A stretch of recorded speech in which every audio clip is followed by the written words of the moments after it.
Et là, je voudrais m'arrêter à la spécificité de la création musicale, qui est un peu différente peut-être d'autres formes artistiques, et je reviendrai un petit peu plus tard dans ma communication.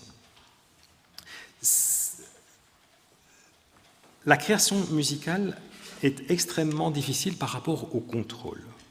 Quand je dis le contrôle, je pense simplement qu'un romancier, un poète, quand il écrit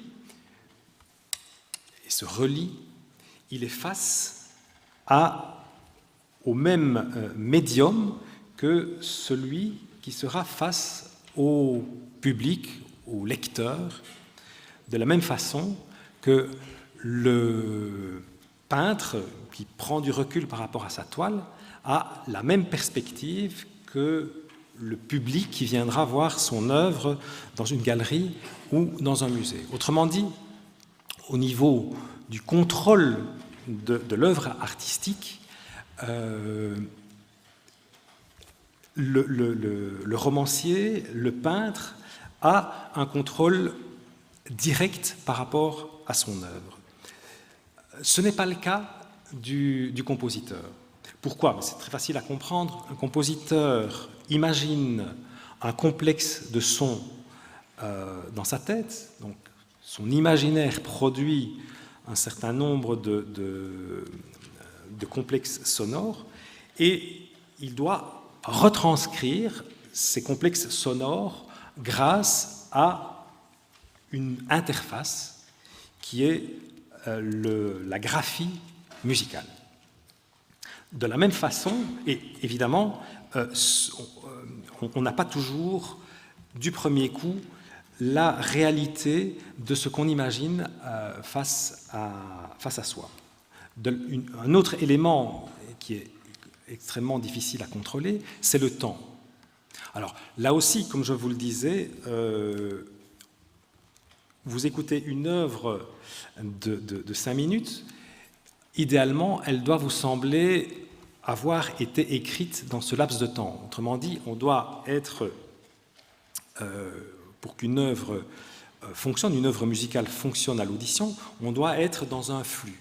Et ce flux doit sembler être proche de l'improvisation, c'est-à-dire d'une chose immédiate, naturelle et instantanée. Pour arriver à ce naturel du flux du temps, il faut souvent travailler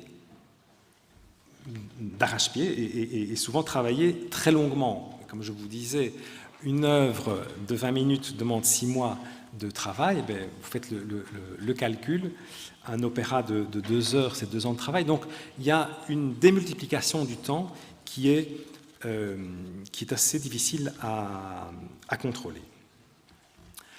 Je voudrais aussi ajouter une chose par rapport à la création musicale, qui est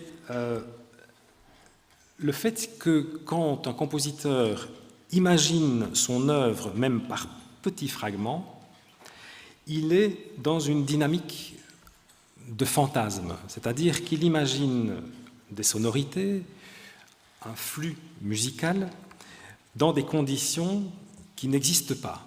Autrement dit, il imagine ça avec les meilleurs interprètes, les instruments parfaits, une acoustique parfaite, bref, quelque chose qui n'existe pas.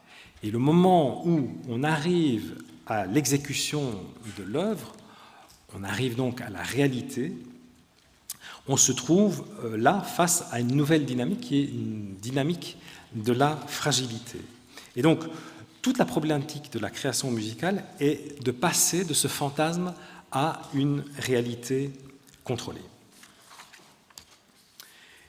Et donc, vous ne vous étonnerez pas si je vous dis que l'écriture musicale, tout comme l'écriture littéraire ou la peinture ou d'autres formes artistiques, demande un affinage patient. C'est-à-dire qu'en ce qui me concerne, je précise petit à petit les choses. Je pars du flou, d'un concept général, d'une forme abstraite, d'un type de sonorité, et par l'écriture, je dessine petit à petit les contours pour arriver à la fixité d'une œuvre précise et déterminée.